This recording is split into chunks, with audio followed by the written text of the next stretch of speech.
The paper I'm going to present is partly based on research conducted with Dictaphone Group about the coast of Beirut entitled The Sea is Mine. It was later developed as part of a grant and a workshop with the Arab Council for the Social Sciences.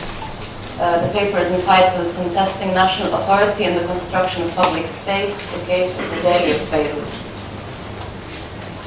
A few minutes into his talk at Al Medina Theatre 2 years ago, the mayor of Beirut, Bilal Hamad, outlined the reasons behind the decades of unwarranted closure of Beirut's only large park, Horch Beirut. The mayor listed a wide array of undesirable activities that he believed would dominate the uses of the park if it were open. Picnics, eating, walking on the grass, smoking shisha, kissing, or engaging in political violence. The desirable public, portrayed by Hamad, is an uninhabited park, sterile, devoid of surprises, and scripted according to a narrow definition of what the appropriate public may be. This control of public space is not limited to Beirut's Central Park. Elsewhere in the city, one finds municipal properties to be either leased out to private institutions that would define and limit their uses, or left to dereliction to the point of no use. Thus, a municipal plot in Verdun,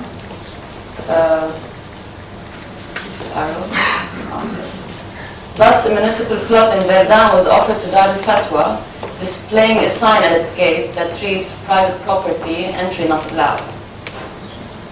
Aside from the main seafront corniche where people converge from all quarters of the city, Beirut can almost only claim privatized spaces.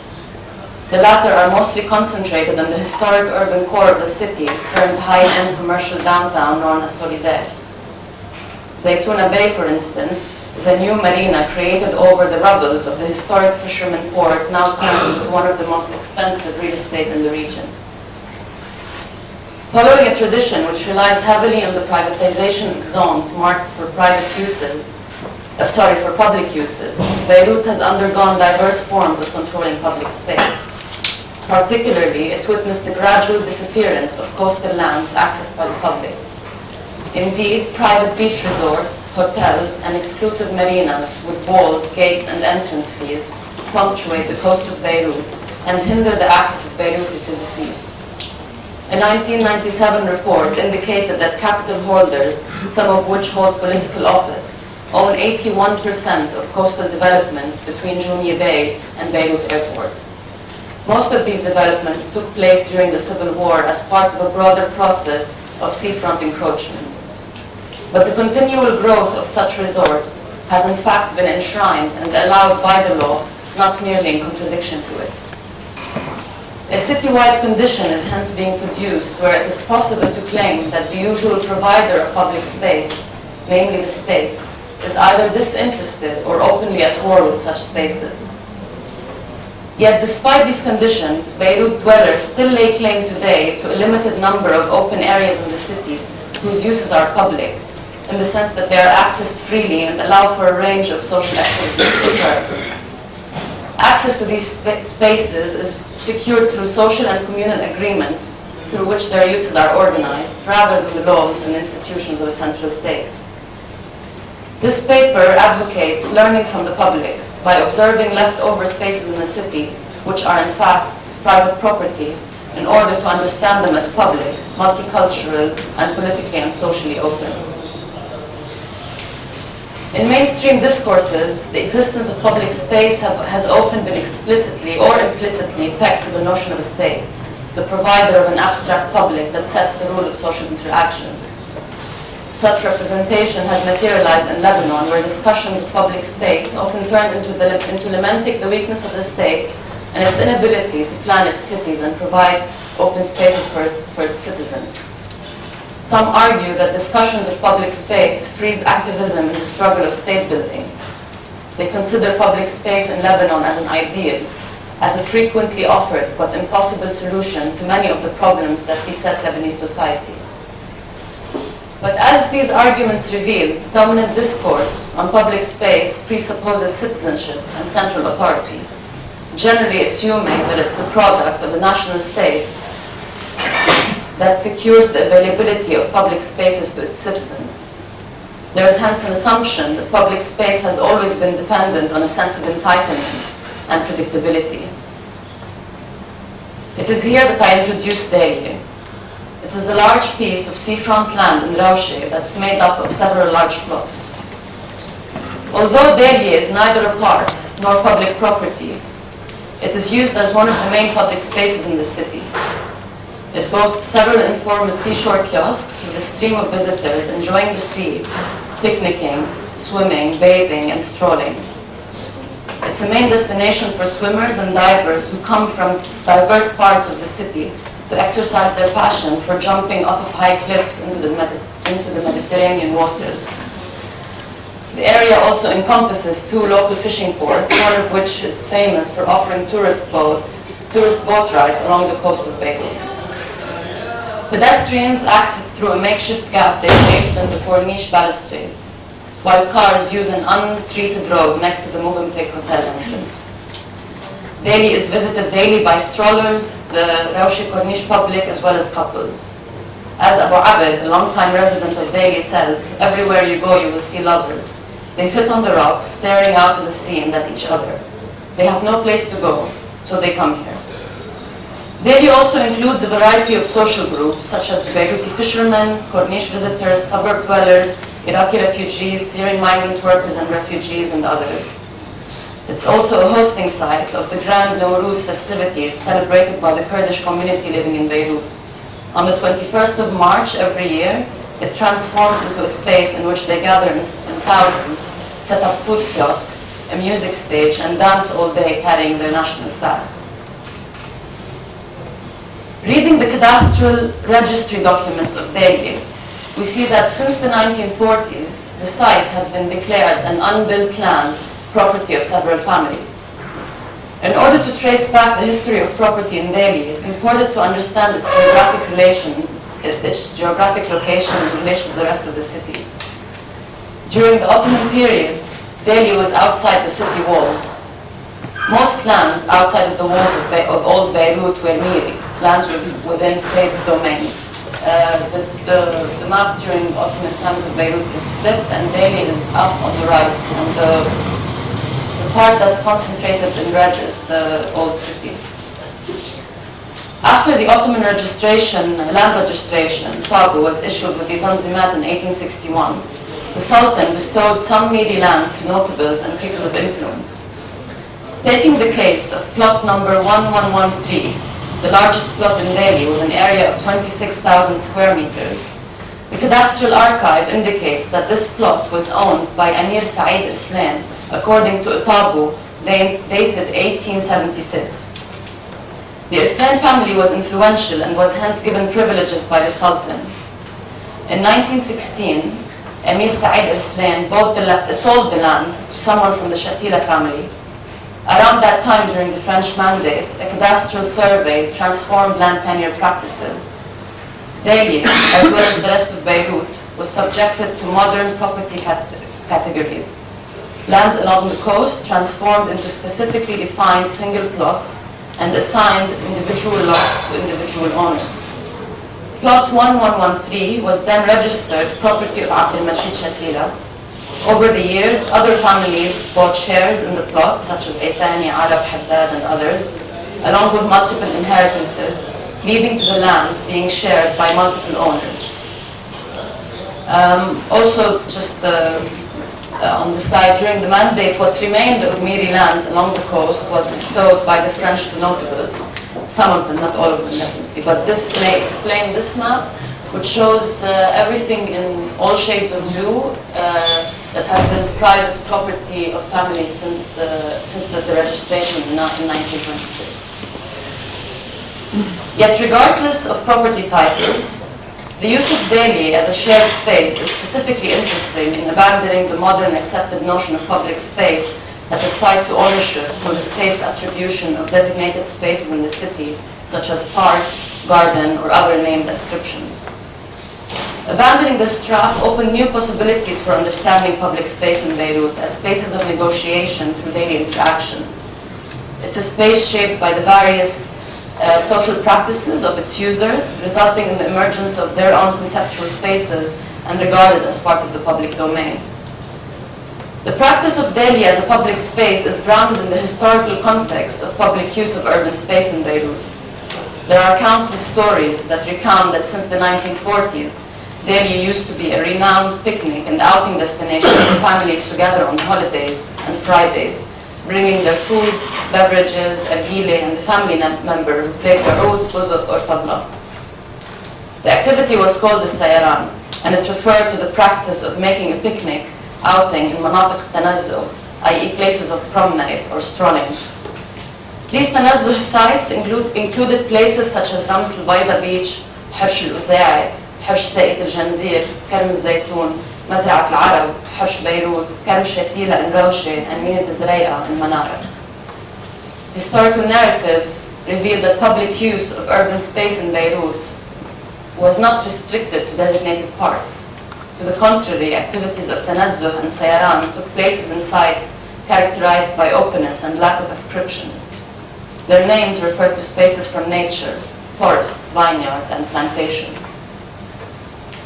It's specifically the controversy of an unscripted view of public space versus the ordered view that interests me, because it opens new questions with regards to public space as a space provided or created by the state. This idea could be further illustrated when looking at pictures of Martyrs Square in 1990. An example of such pictures is those I had taken on the day the Civil War was declared to have ended. My mother, sister, and I set foot for the first time after the war in downtown Beirut. The pictures document a moment when people gathered in Martyrs Square around the statue and celebrated their ability to visit the city's historic core. Children played and jumped around the statue. People put out plastic chairs. Sweet vendors approached the site, as well as the famous Pink Panther ice cream van. The informality of the interactions that transpires through such photos of Martyrs Square sharply contrasts with its contemporary practices. Today, Martyrs Square is a central vehicular roundabout and a site of commemoration. It is, in other words, a space which uses and practices are predetermined, fixed, controllable, and free of passion. Along Beirut's coast today, this informality of practice could also be seen in how recently people are frequently crossing the fence of a privately owned green piece of land overlooking the sea, having picnics there with children running around. Adjacent to it is another privately owned plot that used to be a parking lot for the Summerland Beach Resort. Having not been in use for many years, the parking lot is now used as a playground. Children ride their bicycles on the asphalt road that used to be the parking, and families picnic on where the cars used to park, now turned green patches. The public's different spatial practices are hence defying the language of property in which definitions must be certain and actions predictable within clear spatial boundaries. The coast of Beirut is not the only case in which the public has laid claim over private space. One such example is the Jalloul football field in Sabra area. It's a shared space used mostly by teams from different Palestinian camps, as well as children coming from the nearby low-income Sabra neighborhood, where Lebanese and Palestinian and Syrian families and workers live. Jalloul has been, since the 1970s, used as a football field where various teams carry out their training. Nowadays, it's never void of players or children.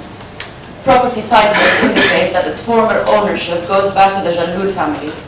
By the 1970s, and with a strong presence of Palestinian factions in the area of Sabra, one of the local Palestinian militias, namely As-Sa'iqa, took control of the land and transformed it into a football field by adding a four-stepped stadium, field lights, and nets. The nearby residents and extended Jalloul family claimed it back during the 1980s. Ahmad overlooks the land. He's a resident of the area and an ex-trainer at the Nijni football team who had lost his right hand and could not practice his job anymore. So upon his own initiative, he manages the schedule of the field and maintains it.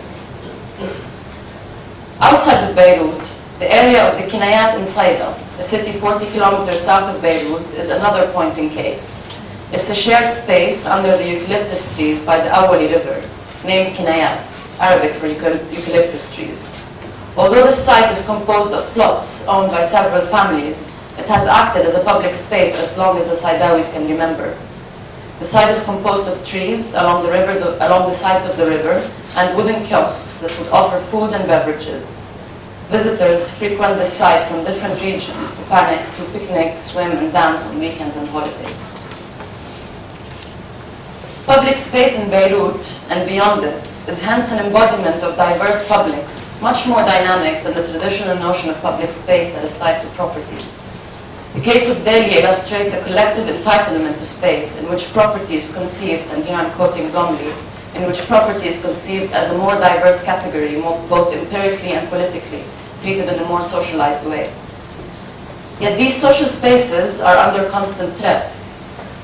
In Saida, a real estate company bought in 2009 the plots of the Kinayat from their initial owners. The company is ironically called Kinayat al-Nahr, the river eucalyptuses. Last summer, the owners of the company have demolished the informal cafes along the river, evacuated the site, and built a wall to ban the public from accessing the river waters. In Delhi, where the square meter of land would trade for no less than $20,000, it's a site that's continuously threatened by private investors. In 1995, 3 real estate companies, all owned by the late Prime Minister Rafiq Hariri, purchased on a single day the vast majority of shares from the owners of the plots in Delhi. The companies are called Al-Bahr, the sea, Sakhrat al-Bahr, the sea rock, and Sakhrat al-Yamama, the dove rock. In 2005, the company representatives started negotiations with the fishermen community in Delhi over the amount of compensation they would receive to evict the site. More recently, these same companies ordered the eviction of the fishermen through court orders. They also lobbied for the construction of a high-end touristic project in Delhi by hiring an architecture firm, Classico, who presented the new project to the municipality of Beirut. The planned project, it seems, similar to what is planned at the southern tip of Ramlat al-Baida public beach, will consist of a hotel resort with a marina for yachts.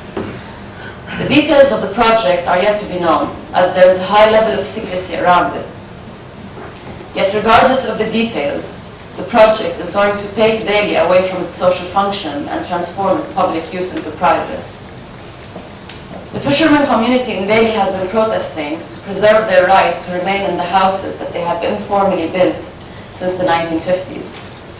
Also, a group of us are mobilizing to defend Delhi as one of the last open spaces on Beirut's seashore. Yet in the attempt to think of property otherwise, from what entry point can one defend Delhi?